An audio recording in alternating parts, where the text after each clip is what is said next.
do you think Khabib's the best to ever do it?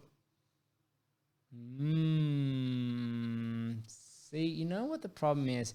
You get a sense of how good they are depending on who they fight. Does that make sense? Like Roy Jones never gets the credit he deserves because there was never that person to test him and him to overcome. By the time people did beat him, he was on the tail end. So you have no sense of how good he was when he was good because he demolished everyone. Khabib's destroyed everyone to a point where you got to wonder, like, I wanted to see him get tested and overcome, but he smashed him so bad. He's either better than you even think, or he just came in an era where maybe it won't solidify his greatness. But God, he's got to be in the discussion. He's got to be the top 3 discussion.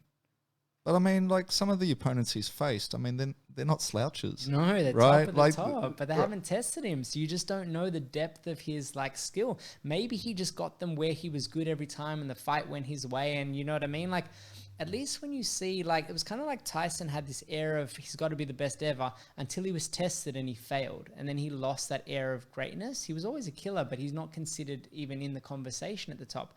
Ali lost and came back and won, and then came back and won the belt again, and then came back and won the belt again. So you have a sense of his greatness because he showed that resilience and test of time, and he fought over 3 generations. And Khabib's come in, kind of had a really weird time period of years of being injured, missing main fights. We don't know who this guy is. And he's had 3 years of just straight blasting the entire division. So, and now he's quit. So you kind of, it's a different one. At least GSP did it over time. GSP had those tests.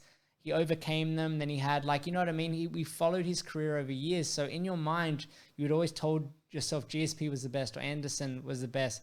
Khabib, I feel like, is a few fights away from saying, hey, it's definitely me. Because then you got to argue Cejudo, right? If you're talking like combat athletes. But if you're talking best fighter of all time, Khabib has to be in that argument right at the top. I wasn't necessarily saying best fighter. I was more just talking specifically on the wrestling, you know, like that he's the best wrestler that we've seen. Oh, no.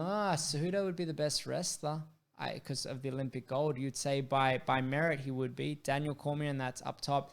Who's used their wrestling the best ever in MMA? Yeah, Khabib.